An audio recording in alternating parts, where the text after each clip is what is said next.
Welcome back to Earth Station Trek, a show where we trek from the early days on NBC to the future on Paramount Plus and everywhere in between. I'm Charles Kelso, and it's my privilege to introduce the Earth Station Trek crew, Keith Johnson. Greetings all. And Veronica Dashel. Hi. And Alan couldn't join us this evening, but we're joined by special guest Vandy Beth Glenn. Welcome back to the show. Welcome back. What's up, y'all? It's always a pleasure to have you here with us. Always great to be here.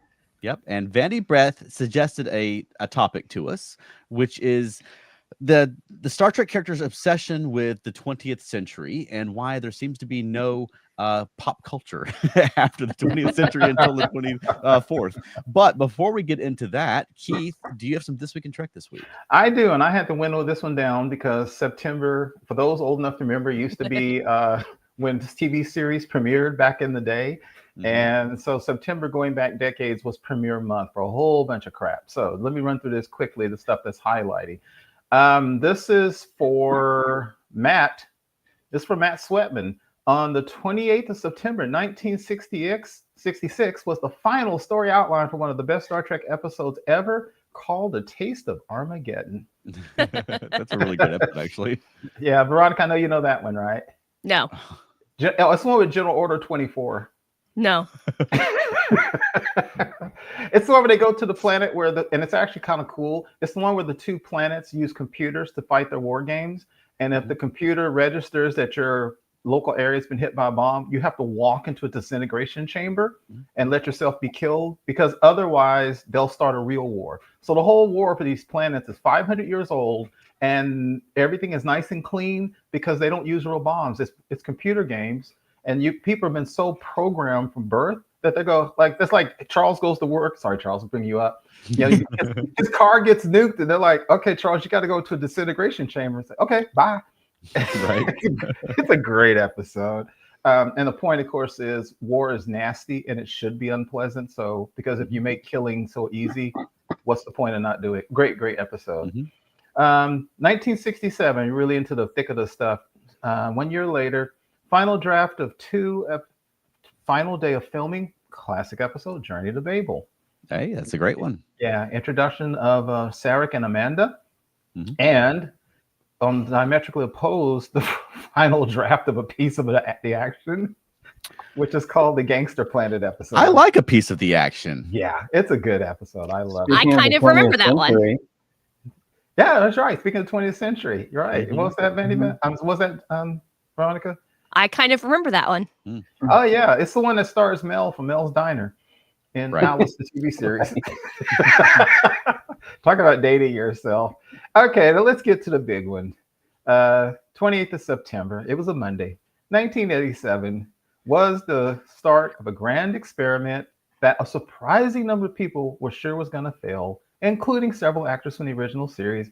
Of course, that was the premiere encounter at Farpoint, TNG. Right. And is it an understatement to say the rest is history? I mean, yeah. No. Wow. Who was there for that premiere? I don't remember if I watched the premiere, but I know that my household was watching the show, so I'm sure they did. How about you, Vandy Beth? I definitely watched it. I was very excited.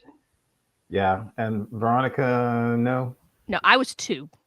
Okay, well, you can. My dad wasn't very much of a Star Trek fan, so I caught TNG on reruns at my grandma's house. Yeah. Wow. I was also only 2, but I was very precocious.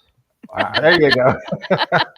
I've told this story before. I started watching Star Trek when I was 6 with my older brothers, and so I've been a fan. And for over half a century, I have never gone a week without watching at least one episode of Star Trek. Wow. And my TV that I had at the time had blown. So for those again old enough to remember when we used to rent crappy TVs and furniture from those There's still one of those down the street from our house. Wow. Well, I rented a TV and I was like, I gotta see it because I gotta get it. And it shows up and it had cigarette burns in the top, and the power cord looked like it had been chewed on. And so the TV came from what my mom would have called a flop house motel. It was horrible. I got into a huge fight with the delivery guys. I said I wasn't going to pay for it, but they said I paid for it. So I watched Star Trek on a crappy TV.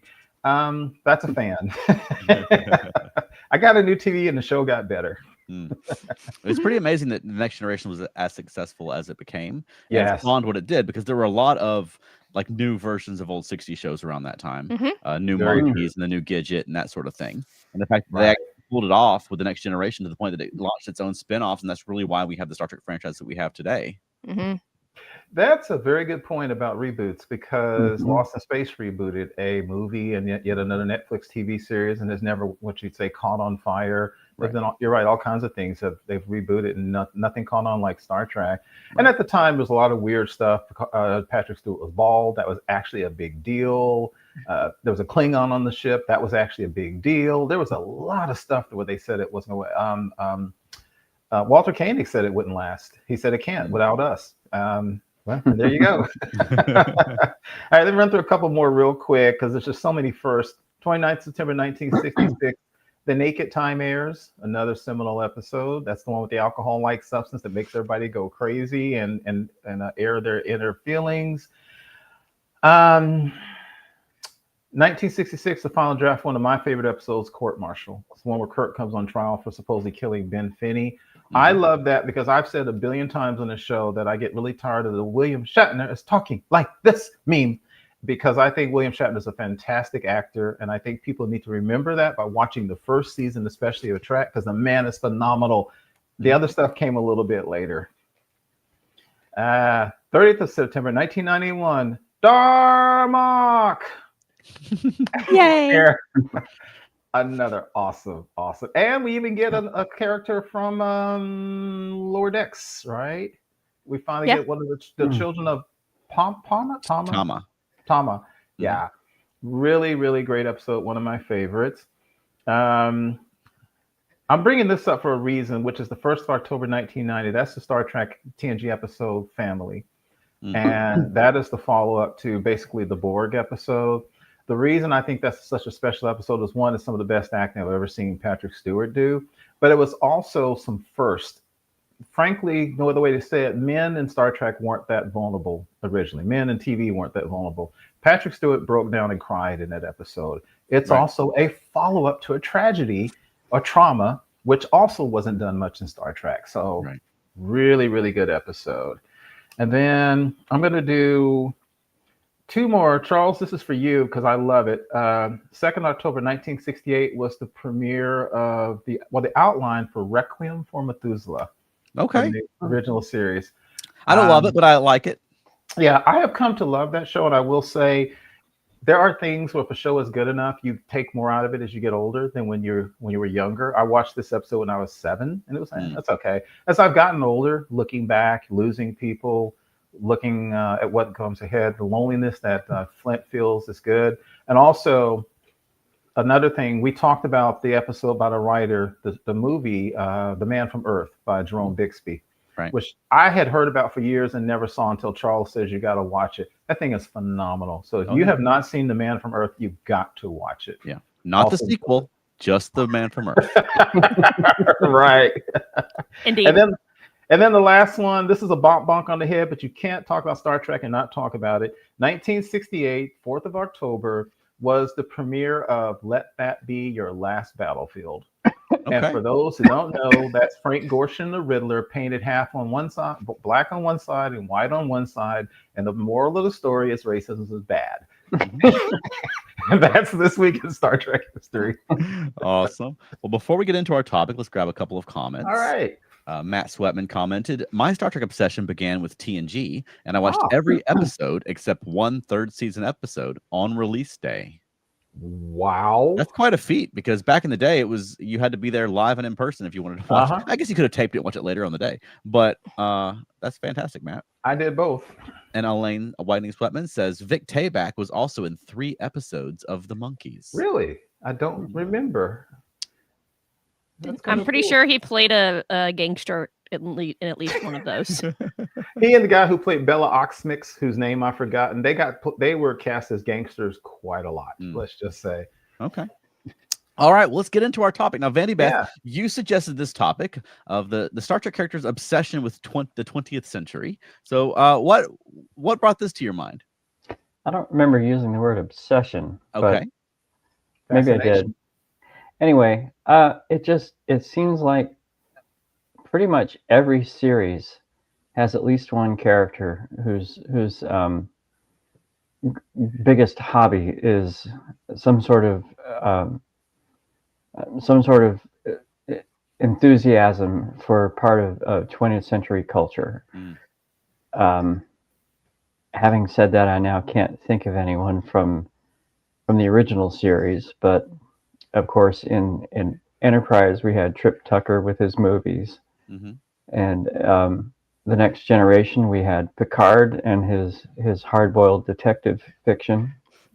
I will also include Alexander Rozhenko and his interest in the Old West, which I would argue is not really an interest in the Old West, but rather in 20th century depictions of the Old West. Indeed. Yeah. Oh, very good observation. And then on Deep Space Nine, of course, we have Dr. Bashir with his interest in 1960s spy fiction, and I suddenly drew a blank. Oh, the Rat Pack Vegas culture. Right. And Cisco with baseball. Cisco with baseball, although baseball, it's established that baseball survives the 20th century. Yeah, but he seems obsessed with like but- 20th century players. Well, but his favorite player was Buck Buckeye of the London Kings, who would not have been a 20th century player. So, sorry to push back on you, Veronica. That's okay. I hope that didn't sting too much. So what do you I've often thought about that, because one thing is you see this in a lot of movies and TV shows when it comes to things like music, or we were joking just before we aired about their obsession with Shakespeare. Sometimes it's a practical thing because stuff's in the public domain, so they don't have to pay for it. Right.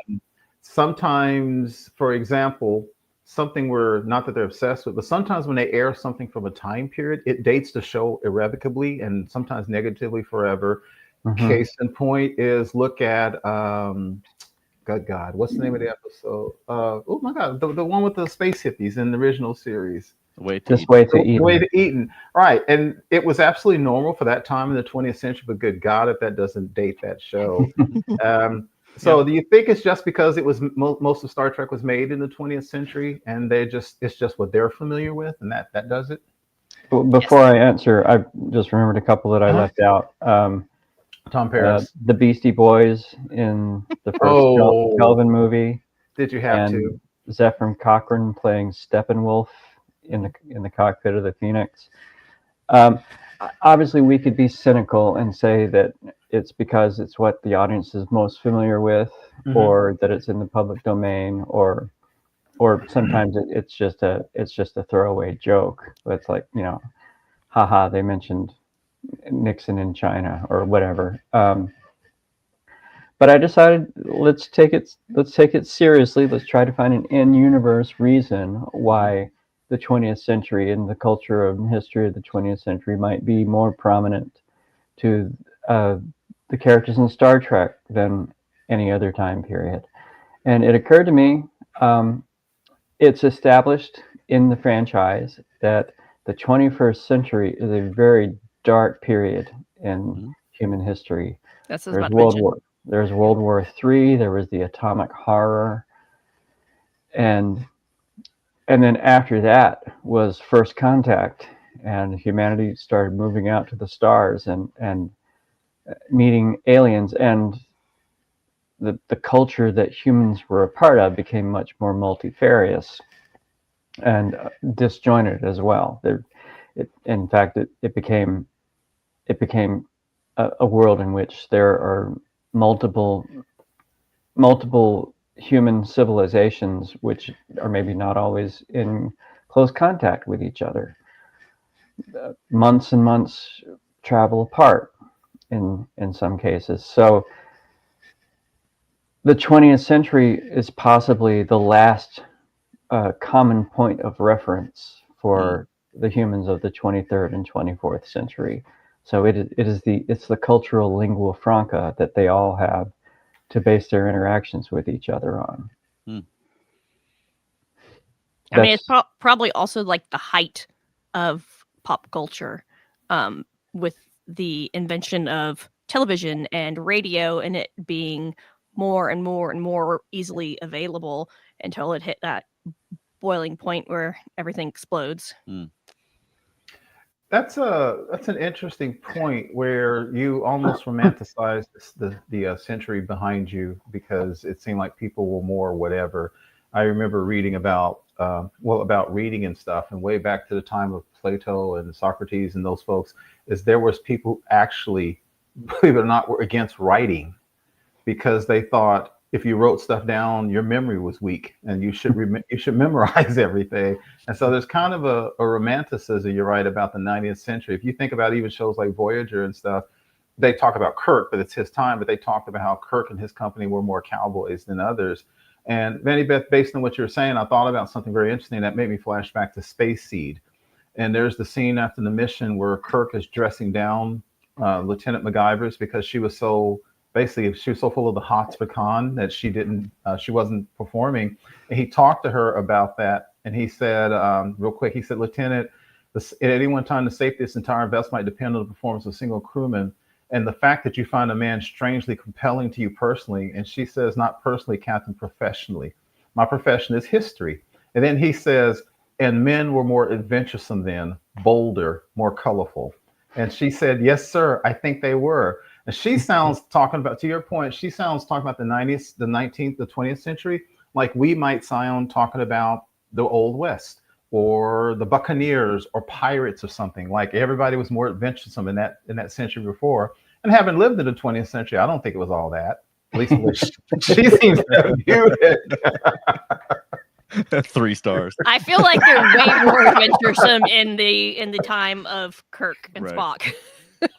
Yeah. Well, something too. That's an interesting point, Vandy Beth, about it being the common point of reference for the cultures that they spread out from Earth, but also just here on Earth. I mean, we as we've seen in our time, like mid-century, 20th century was it was a broader, more general audience pop culture than what we have even today, because there was just fewer avenues. Whereas today, there's it was I the don't know how many. monoculture. Right. I mean, we have so many more entertainment options now than we had in, say, 1966 that, it's unlikely to go. I mean, you can go to work and it's possible that everyone at work happened to have watched the same thing that night. But the more likely thing is that everyone has their own curated entertainment in the evening. And I mean, with the advent of AI, that seems to be, it could be even more so, where people could be having personalized entertainment that no one else in the world sees. So it's certainly possible that they're reaching back to that general culture that's back when there was 3 television networks and everyone was sort of familiar with the same things. I mean, you'd imagine that would be even more so in the future where everyone has a holodeck. Why would everyone ever be familiar with the same current day pop culture if there even is such a thing? True. Yeah. Go ahead, Vandy Beth. Although we have seen some evidence of that. There was a in Voyager, there was a holodeck program that children used to learn sharing and such like that Naomi Wildman was running. And there's an episode where I believe Janeway made reference to having used the same program when she was a child. So, so we know there is a common pop culture for it, in at least some Education. communities. Totally some degree. And it's not a failure of world building that we don't have more than that. It's just that there's there's a lot going on. The shows don't exist to show us what the characters are watching and reading about. They exist to have adventures and Strange New Worlds might do that. Might do what? Talk about what they're currently watching or currently reading or currently doing in their leisure time. Well, have they ever done that up to now? Dancing. Okay, but they're not.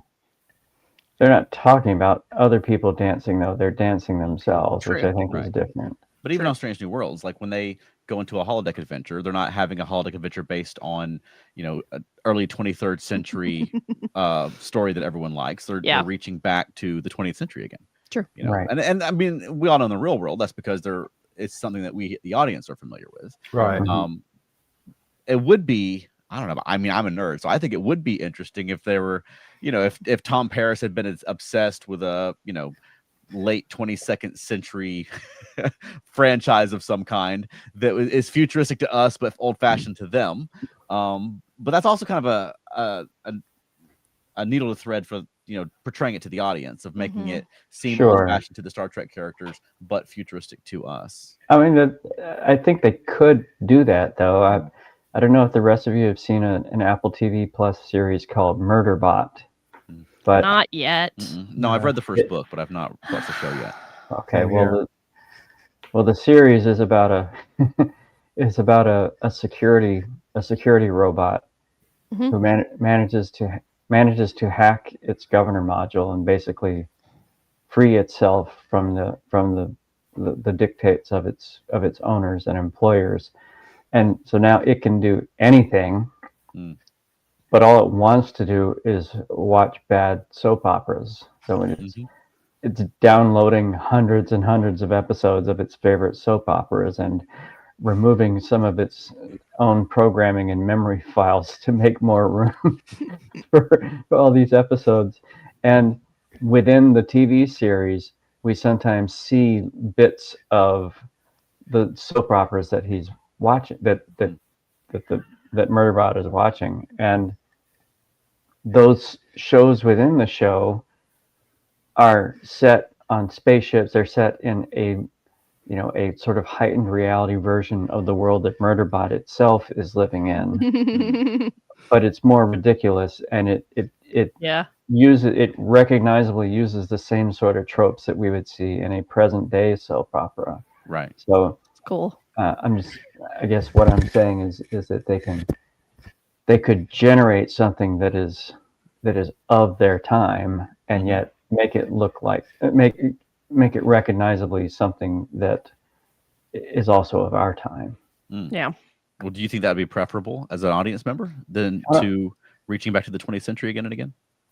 I don't know. I think it would be funny. Of course, Murderbot is more explicitly a comedy than Star Trek usually is. Right. Although, of course, Lower Decks is a comedy, and I think Lower Decks has gotten away with doing that same sort of thing. Yeah, they more did. Often than the other series did. Right. They did a version of Ferengi television when they visited Ferenginar.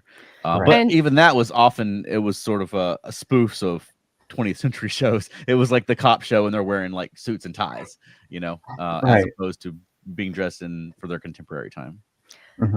There was also that guy that played the weird thing that Talin was obsessed with. So there's a pop culture reference of current time. The Vibe Tube, yeah. So there was a pop culture reference. Yeah, that was a reach back to We'll Always Have Paris from The Next Generation. There was a Vibe Tube player in Paris in the holodeck. Okay, I'm impressed on that callback. I'm impressed. I think they invented the term Vibe Tube on Lower Decks, though. But you did see that guy walking around in Paris playing his tubes. Like you do. And if you're in the comments, feel free to throw in a comment about your thoughts about the not obsession perhaps, but interest in 20th century pop culture from the Star Trek characters. But it seems like they would use it often to sort of counterpoint things that they were doing on the show. For instance, like Julian Bashir having a spy adventure, when Garrick is sort of drawing him into this, he's sort of interested in this spy world in his own time. I don't know. It seemed like that was sort of a deliberate thing to counterpoint. I mean, obviously, because he's got Garrick there. Right. But I don't know. Would that? Maybe it would be as effective. But I'm thinking, like, going into the holodeck, if he was going to do a spy adventure that wasn't in the 20th century. I mean, I guess he could do a contemporary spy adventure, or really on any planet. But I mean, really what they want is, I mean, I keep going back to the real world reason. I know you're asking specifically about the in-universe reason. But in the real world reason, they want that trailer with him in a tuxedo saying Bashir, Julian Bashir. Next time on Deep Space Nine. Yeah, I think if you go back to the in the universe thing, if every generation looks backwards a generation to some things, but one of the things, if I guess that's a good point, if you think about the 20th century, because Kirk also had a bit of an obsession, as did Picard, a little bit with times before technology. One of my favorite scenes in all of Star Trek is in The Ultimate Computer when Kirk is reciting the poem, "All I Ask Is a Tall Ship and a Star to Steer Her By." And he was just talking about how in the days of wooden sailing vessels, the ship was yours. Picard had the one episode where I think it was a booby trap where he talked about, the one prop, not a starship, but a glider or a propeller plane. But then for what you're saying, Vandy Beth, but at the same time, you can romanticize our time, but maybe you don't want to go back to a time before you had, antibiotics and vaccinations. So the 20th century could be Right. as primitive as possible, but not being primitive because you still have computers. So Tom Paris can work on which he did, and then to me, you're right, it was really weird. I don't know why you're in the 24th century. You literally built your own starship, space shuttle. And yet then you're basically literally replicating Greece because you literally want to be a grease monkey in the garage working on like a 1960s Mustang. But maybe it's fun because he doesn't want to like ride a horse because now it's no longer technology. And so maybe there is a reason because to them in the 24th century, the 20th century could seem kind of primitive and wild, or kind of wild, but not necessarily primitive because you can still get to enjoy technology. You don't have to do a horse and buggy and rough it. So maybe that's why they kind of like it. Well, in fairness, it would have been easier for Tom Paris to build a car than to build a horse. Yes. Yeah, but he could replicate one. He could ride it. And so I think he enjoyed it because he could have created an entire fantasy where he just lived out in the wilds all the time. But he still wanted to be a mechanic, and he can't do that in the 19th century. So maybe the 20th century is kind of the nexus of being as they would think almost as wild and primitive as possible, but without not being primitive because it's at least mechanistic, even though not by their standards. I always thought it was funny when we talk about the 20th century. It's one that I'm not gonna say it bumped me, but it's one of those that I notice and you just have to laugh at. And it goes back to a piece of the action.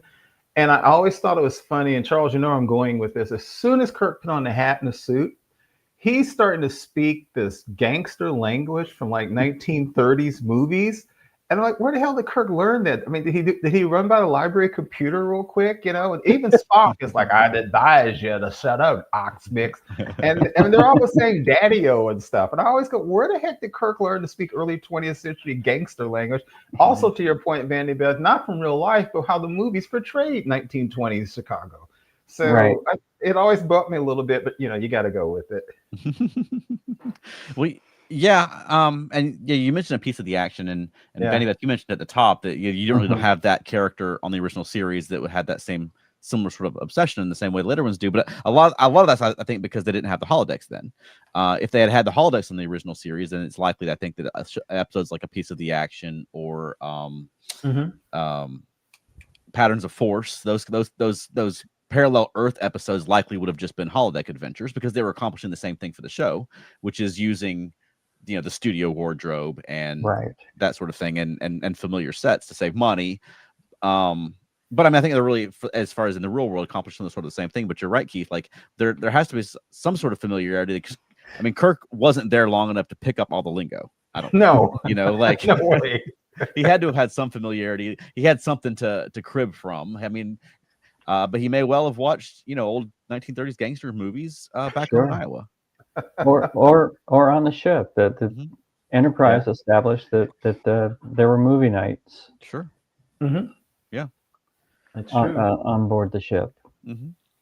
Now, I don't think, and correct me if I'm wrong, because I'm not an Enterprise expert by any means, but they never did like a faux, like futuristic movie they were watching on Enterprise, right? Or jokes about it. It was always something like from the Paramount catalog or a famous movie that we're familiar with, right? Yeah.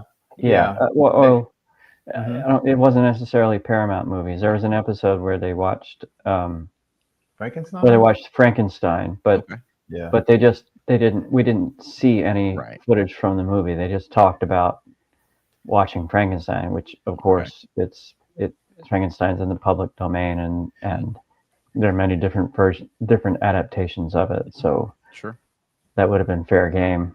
Was it explicit that it was the Universal Frankenstein, or I don't think so. okay? But if I have somehow presented myself as an expert on Star Trek Enterprise, Our Enterprise correspondent, Vandy Beth Glenn. let me hurry to disabuse you of that misapprehension. I seem to remember that it was obvious that it was the Universal Classic Frankenstein. Okay. Because back to the point, Trip Tucker seemed to be fascinated with black and white movies from the 20th century on top of everything else. His movie night, and he even replicated popcorn. Yeah, well, not replicated, created, because they didn't have replicators on that show. He had chef make popcorn, I guess. Right. And yeah, so he was kind of obsessed with black and white early 20th century movies. Trip was. And I guess to an extent, maybe Captain Pike as well, because in the first episode of Strange New Worlds, he was watching The Day the Earth Stood Still. Oh yeah. He didn't know he was about to have an adventure that was similar to The Day the Earth Stood Still. He was just watching, presumably for enjoyment. Right. Well, we're right about at the halfway point. Let's take a quick break, and then when we come back, we'll dive into this even deeper. So stay right there.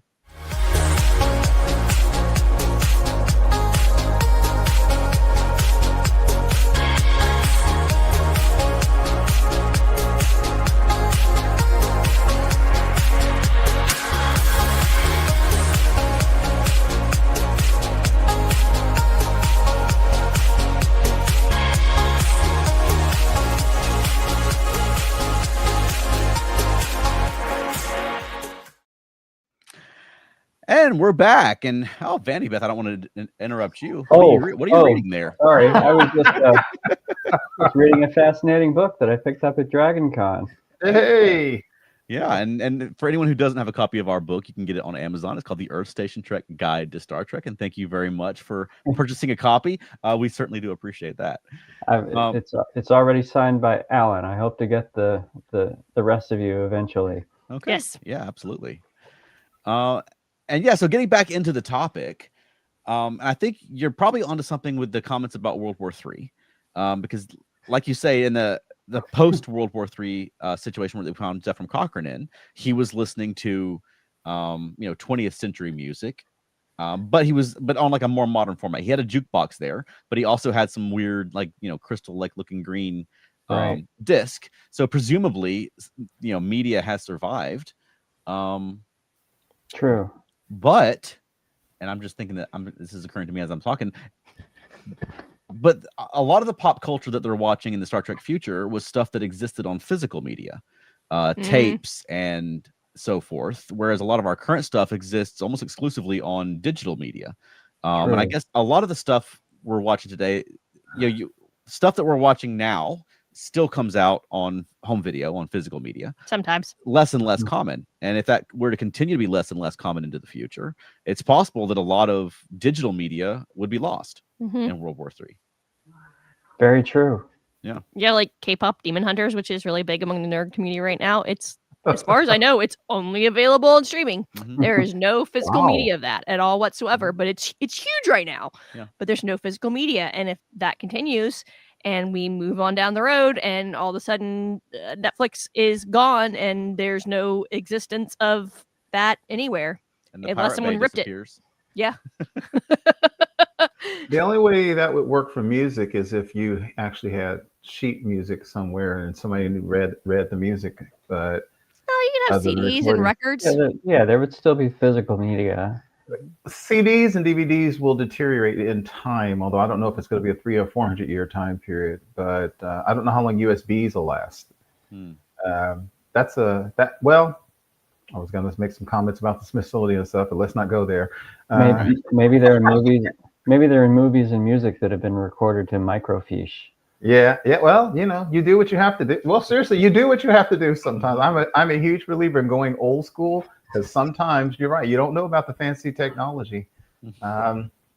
My college roommate has some original wax recordings from the days of the Victrola, and they still work. Why? Because it's basically a groove carved into something. Still works. Yeah. Right. Yeah. So I'm wondering if and I don't know how an EMP would affect a VHS tape, for instance, or a reel of film, as That should opposed be to okay. a server farm or a hard drive. Yeah. Yeah. Real film would be okay. Of course, real film would be the nitrates that are in it will decay in like a century, because that's why we Sure. lost like 80% of all the films before 1930, Right. fortunately, for something like that. Mhm. But Well, you're just a ray of sunshine tonight, Steve. Well, what if the future pop culture just sucks and people like the old stuff better? well, that's 'Cause That's a possibility. I find myself watching things a lot that are from before when I was born. Yeah. And in my case, a lot of it's because just the way pop culture has changed, and yeah. things have become more algorithmic now. But before that, they used to talk about the machine cranking out product, and today it's a literal machine that's cranking out product. But before, they just meant the operation that was more and more it was corporate and suits that would become A&R guys instead of artists turning into A&R guys. So and this is subjective, of course, but I tend to like the artistry of mid 20th century myself more than some stuff that's come later. And I wonder if there's it's like when this AI stuff is coming out now, and Veronica and I do a lot of like physical puppetry and stage productions and things like that. And I'm big on that kind of thing, and I think there will always be an audience for physical artistry, as opposed to even though it's easier to just prompt whatever you want to pop out of the machine. But I wonder if there will be people that will in the future turn back towards the more analog produced media. Well, as you know, I'm also a stage performer, and I hope that there will always be a market for live performances. Right. But most of our shows are set on spaceships, so they're naturally going to be somewhat limited in what they can offer in the way of that. True. Or at least they should. Wasn't there like a traveling troupe of some kind that went to various starships? It was the King. Yeah. Conscience of the King. Yeah, like Conscience Charles of the said. King. And Love for that matter, Picard's crew were always performing Shakespeare and string quartets and things like that. So maybe I spoke too quickly. And something we've mentioned on the show before several times is that it seems like every starship captain ultimately wants to get back and live in a cabin in the woods. Yes. Right? And likely because they spend so much of their time in these artificial environments traveling through space, that there's an appeal to getting out in the woods and chopping wood and going fishing and that sort of thing. So I wonder if that sort of appeal for people who the people that we follow on Star Trek are people who are living in space. And I wonder if there's some appeal to going back to before we had all that. Yeah, but not too far back, because case in point, personally, I like to camp. My wife can't stand it because she's like, I have no idea why anybody would voluntarily lay outside where insects can get to you when you can have, and to her, roughing it, seriously, it would be a log cabin that has the TV, internet, hair dryer, shower, all that kind of stuff. So she doesn't mind getting a little closer to nature, but you still need that technology around. So I could see them going, again, like you were saying, Vandy, but I could see them going to the 20th century. And then, like you said, Charles, maybe now that they want to chop some wood, but I've also found it very interesting, like Picard and even Pike, and it's so weird how they mix technology with which supposed to look like a rustic thing. It's always very interesting. Right. So, maybe they don't want to go back too far, because then you go back too far, you got no technology. Maybe that's not fun all the time with doing stuff like. Now, who made sense to me who made sense to me, and I was so happy because I got a little sick of Shakespeare as much as I love Shakespeare. Sisko's thing about jazz made sense, because jazz is just as classic a music as Shakespeare is, or classical music is. And it would make sense that if you want to listen to, the work of 20th century jazz masters where it all started, that fascination with at least that music made sense to me. And Vandy Beth, you were talking about people who love the 20th century. I don't want to spoil it if Elaine is listening, but there is a really good, as you probably know, DS9 episode. What is it? Bada Bing? Mm-hmm. Bada Bing, Bada Bing, Bada Bang, where Sisko, you realize that Sisko has not gone to Vic's club. And when asked, he was like, because it's 1960s Vegas and that's a fantasy. Mm-hmm. I wouldn't have been allowed in there. And I don't want to go play a fantasy where I wouldn't have been allowed there. And I will tell you personally, I've thought about that sometimes. I'm not going to go way too far off the thing, but there's a lot of TV shows now that's kind of a thing where they go back in history. You look at a lot of TV shows in Regency England and stuff like that, and there's like a whole bunch of black people and stuff running around. And there are times I'm like, this is crap. It wasn't like that back then. And I have other people who go, oh, Keith, come on, don't you feel better? I'm like, no, because it wasn't real. So Cisco was a person who wasn't as obsessed with certain aspects of the 20th century because he knew what it would have been like. So Right. I found that very interesting in that case. Mm-hmm. Yeah, and I mean, you would think that that would be something we'd run into more in Star Trek, as they're looking back at media that's 400 years old, Right. and enjoying it, you know. Whereas, I mean, even for us now, look, if we did some shows that were inspired by medieval stories, and I had to very carefully pick and choose the medieval stories that I was doing, because not all of them were things that I wanted to portray on the stage, right? No. Because I mean, because obviously people 800 years ago were not as progressive as we are today. No. Yeah. We're more progressive now. Right. And let's hope we see that. For now. Right. But I'm wondering if why we don't see more people in the 24th century who were, you know, don't enjoy a Dixon Hill story for the similar reason, or you know, don't enjoy the Old West story for a similar reason. You know what I mean? You're hitting on something I wanted to mention, Charles, and this is on the other side, which unfortunately can't deal with our Star Trek heroes, which are mostly paragons of virtue. And I tend to think in real life, to what Vandy Beth said on the other side of that, maybe people in a future where your, for lack of a better term, your ethics and your morality are constrained, it might be unfortunately kind of weirdly exciting to go back to a time where they felt like they could get away with stuff they can't get with in their time. That's just truth. You know, think about the movies you've seen, like it wasn't The Man Who Would Be King and stuff like that from the early 20th centuries, where white Europeans would go to like an African village or something, and of course the poor black folk bow down, oh master, master, and they become a king in some little weird thing. Sure. I tend to think in the world that is not Star Trek, there would be people in the 24th century like, this place is boring and it sucks, and I can't do a whole bunch of crap that they used to be able to do in the 20th century. So they might find themselves really obsessed with a time where, for lack of a better term, you know, they would say men were men, and you could do things like conquer nations and do all kinds of weird stuff. I could see somebody honestly being fascinated with being Khan, Noonien Singh, ruling quarter of the earth. Now, our Star Trek heroes cannot have that obsession, but believe you me, in real life, I think people would. Yeah, and the captain of another Starship of the Week certainly can. Yes. Well, that's true. That's yeah, right up their alley. All right, let's grab some comments real quick. Okay. We got a little bit behind. So Elaine Sweatman said, and on Enterprise, they were always old movies, even to us. Mm-hmm. Yeah. And then went on to say, oh, so did the digital overlords wipe out all the digital media? So it seems like. Matt Sweatman says, in TNG, pop culture seemed to be looked down upon. It was all Shakespeare, classical music, art, and theater. Right. And he goes on to say, I've had the exact same thing as your wife, Keith. I work every day, so I don't have to sleep outside in the wilderness.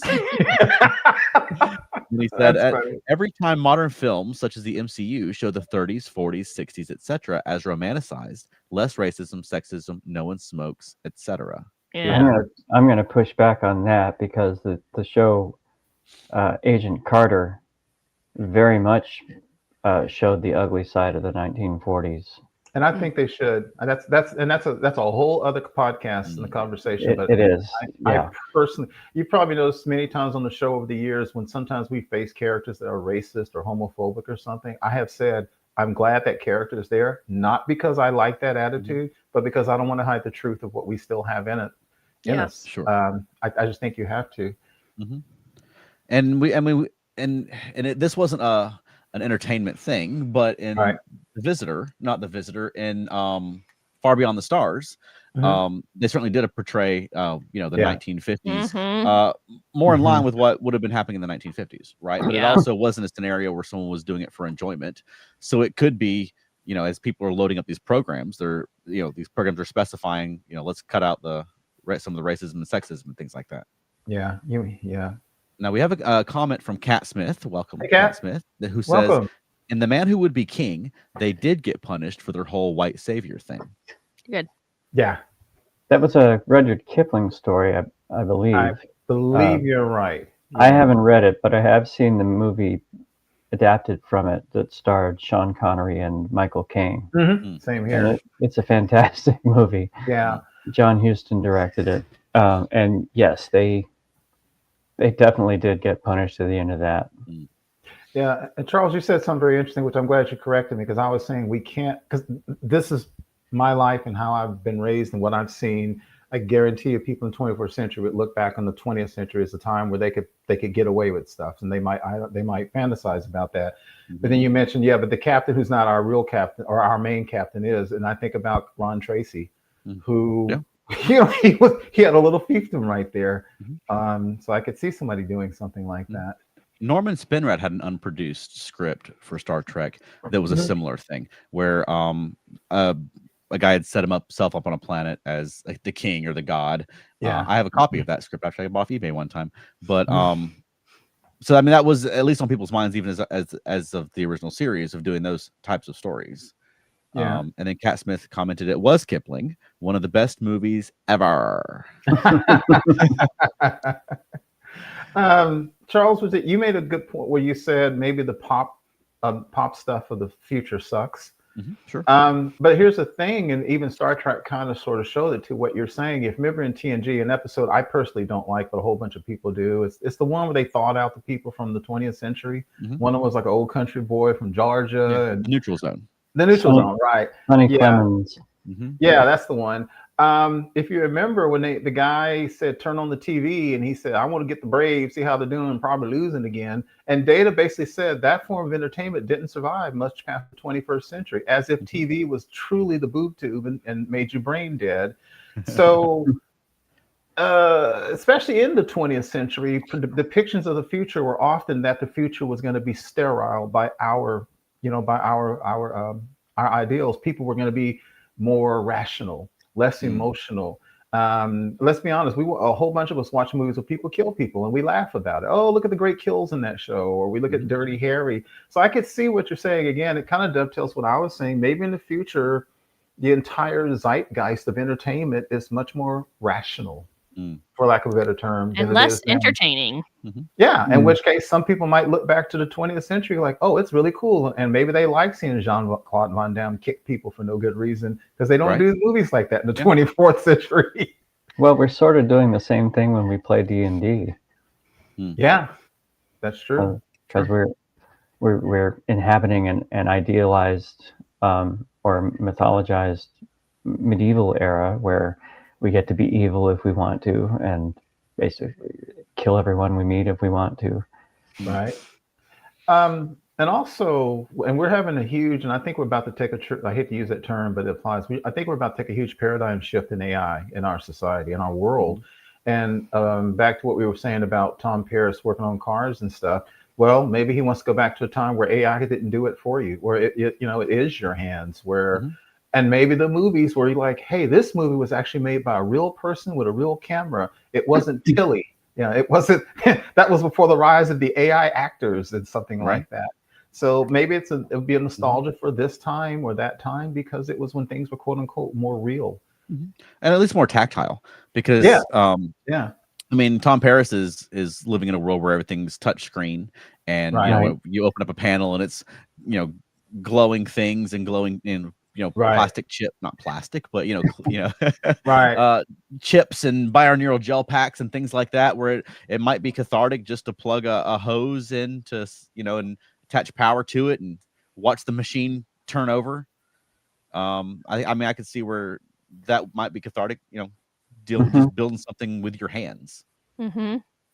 That's a good point, Charles, because I remember a couple of times throughout the Star Trek franchise, when an engineer or somebody has grease or oil on them, I remember fans online to be like, where did that come from?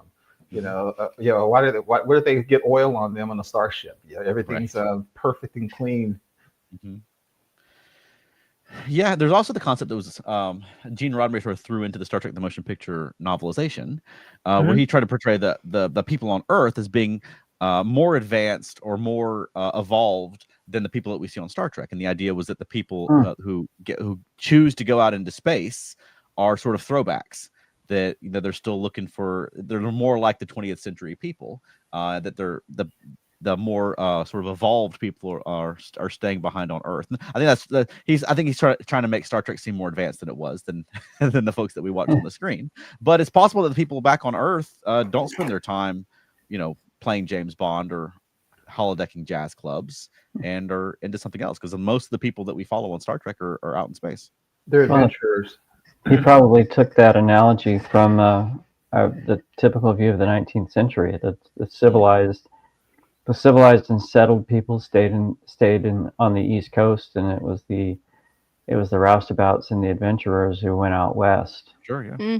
Yeah. And there is a word I have not heard said out loud in a long time. Roustabout. Roustabout. Like that. That's cool. No, you're actually right, because the Victorian era was an era of simultaneously supposedly high culture, and at that time they thought the height of the British Empire and human civilization. But there was also a whole bunch of atrocities and things being committed during the Victorian Empire with colonialism and exploitation and exploration. So, and you had a lot of adventurers in the Victorian era. Mm-hmm. Charles, I don't know if it's the same novelization you're talking about, but I do clearly remember reading one of those Star Trek books that Kirk always found it slightly amusing that Kirk was part of a new a breed of captain that had been chosen specifically to be somewhat of a throwback. And they said they lost enough captains from the generation before Kirk. They thought they were, for lack of a better term, the captains were too civilized or too. Okay. And so they literally said Kirk was chosen as a new group of captain to be much more like a cowboy than they used to be, because they were losing too many captains. They needed somebody a little bit more rough and tumble. Okay. Yeah, I can see that.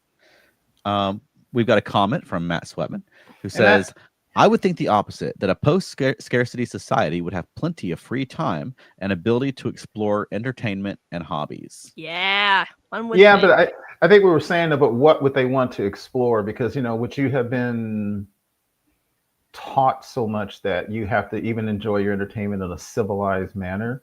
So maybe you don't have currently produced entertainment that's frankly as uncivilized, as potentially violent. Like, would they have Saw movies in the 24th century?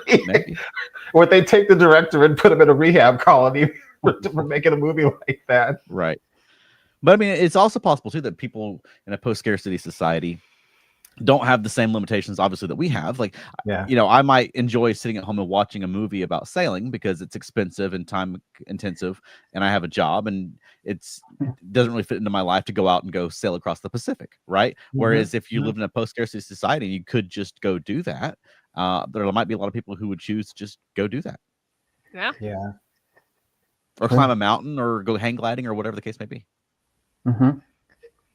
Yeah, but I tend to think, that's a good point. But I guess I would think that if you want to enjoy the entertainment for that time, you want to watch a movie or even documentaries about somebody who did it when it wasn't safe. Like, back in the day when you climbed Mount Everest, if you fell, you were going to die in the 20th century. Whereas in their time, I'm sure they can just call an emergency transport. So, or they might just wear their gravity boots. Well, yeah. So we did see Kirk free climbing El Capitan. With no safety gear whatsoever. Well, you're right. And then there's Kirk. So you're right. There might be some people like that. And what you said about that reminds me of what Vina told Captain Pike in The Cage. Remember, she said a ship's captain always having to be so proper, so whatever. You must wonder what it's like to get away from all that. And then, of course, it flashed to that weird thing with the Green Orion slave girl. So maybe people always I'm probably getting a little bit more cynical, but maybe people always look back at the time where they not as frankly prohibited from doing things as they are in their current society. Yeah, could be.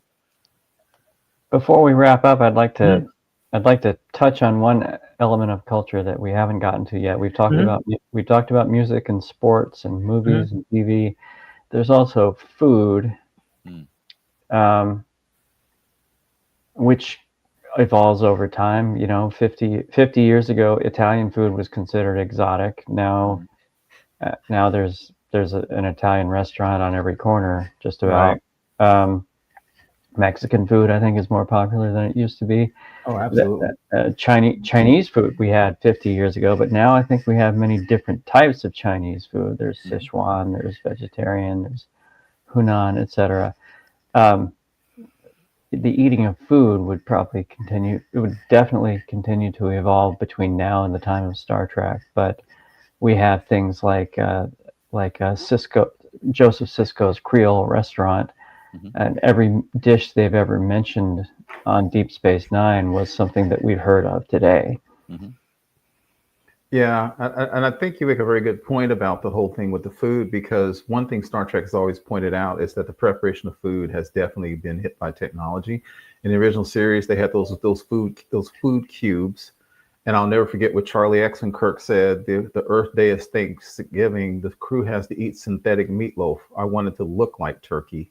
Mhm. And of course, Miles O'Brien, I remember Keiko was horrified when Miles told her that his mother used to cook real meat. And she literally said, "Your mother handled real meat with her hands." She's like, "I don't even understand that. Why aren't you replicating it?" And to you, what you're saying, Benny, Benjamin Sisko's father, he would like probably shoot you if you tried to bring a replicator to his restaurant. He made people Yeah. chop stuff with their hands.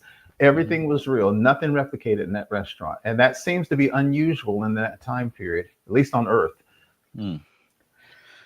I think to an extent, but I mean, we've seen several times when characters were, well, they appreciate like the old fashioned way, whether it's making eggs or Pike's always in his condo and on the Enterprise cooking dinner for folks. And, With Sisko the open obviously got fire. that. Right. Sisko got that from his father, I would assume. But even, Kirk in his fantasy was, whipping up some eggs at his cabin. Yeah. But I mean, Right. I think that they have made the point time and time again on Star Trek that like replicated food is not quite the same. Like there's something to food that was prepared and cooked by a person that the replicator just can't seem to quite master.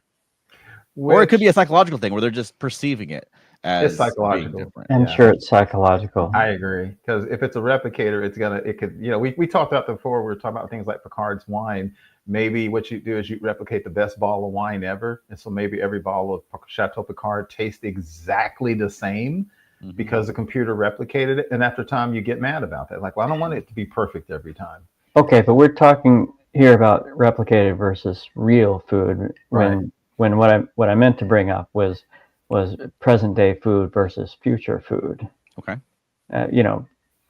Tucker went out of his way to manage to get popcorn for the movie nights, but would people 100 years from now be eating popcorn, or would there be a new snack food, or maybe something mutated from the atomic bombs by then? It's everyone's favorite movie snacking treat. Yeah, usually on Star Trek they'll just take a human, if they want to make it more exotic and spacey, they'll just take a human food and add like Kefarian on the front of it, or or Kefarian, or whatever the case may be, and you'll have just an alien version like Kefarian apples, right? Or whatever. Saurian brandy, right? Something spice pudding. Deanna never ate just real chocolate; it always had a weird name in front of it. Yeah, Earl Grey tea. There's a real one from Planet Earl Grey. But I'm trying to think of an example of like an obscure, like something that exists on Earth now that's just that they made popular on Star Trek, and nothing's coming to my mind. But that isn't. I mean, that wouldn't be a bad idea for a sci-fi show to do. is have some less Star Trek food thing where the Great Star Trek Bake Off. Okay. Wow. Well, they did drink coffee and tea, and sure. Matt notes in that comment that Tucker liked pecan pie, which again is, I don't know when pecan pie was invented. I doubt it predates the 20th century by a lot. Pecan. No, what? Pecan. He said pecan. We just had a conversation Saturday about how do you pronounce pecan, and the guy who plays Trip Tucker, who's like from the north, he would always say pecan pie. The popcorn's a really weird thing because Tom Paris was always replicating it too, and Tucker. You're right; they had to have that popcorn. It had to come in a bucket. Yeah. And I've also wondered, would they really care about that 200 to 300, 400 years from now, like that? Right. But maybe just be the nostalgia element of it. It's like going to the Ren Fest and ordering macaroni and cheese on a stick. A just like turkey they leg. had in the Renaissance. Yeah, a turkey leg, or gazpacho soup. So, something that you don't get in your day-to-day life. That Gazpacho soup on a stick. exactly. Or frog on a stick, something like that. Yeah. Yeah. So I mean, it could just be the trying to be old-fashioned. I don't know. I don't know. I'm Yeah. trying to think of an example of any kind of like obscure human food that we don't eat commonly now that they made common in the future, but I don't know. of one. I don't know of one. The most Uh-oh. exotic food in Star Trek is actually it's probably been Klingon, because everybody loves to talk about gah and blood wine nowadays. Sure. Yeah, it seemed like they would just introduce things from alien cultures rather than from human cultures. Mhm. Yeah. And one quick thing, real quick, before we finish, I think, Vandy Beth, you raised a really interesting point, because they've never, and Charles, you mentioned, they've never really created culture from the time in which we're watching the show. The only thing you ever get now is that thing where they'll call out somebody. Like, one of my favorites is in City on Edge Forever, when Edith Keeler says to Kirk something like, "Kirk, I can help, or let me help."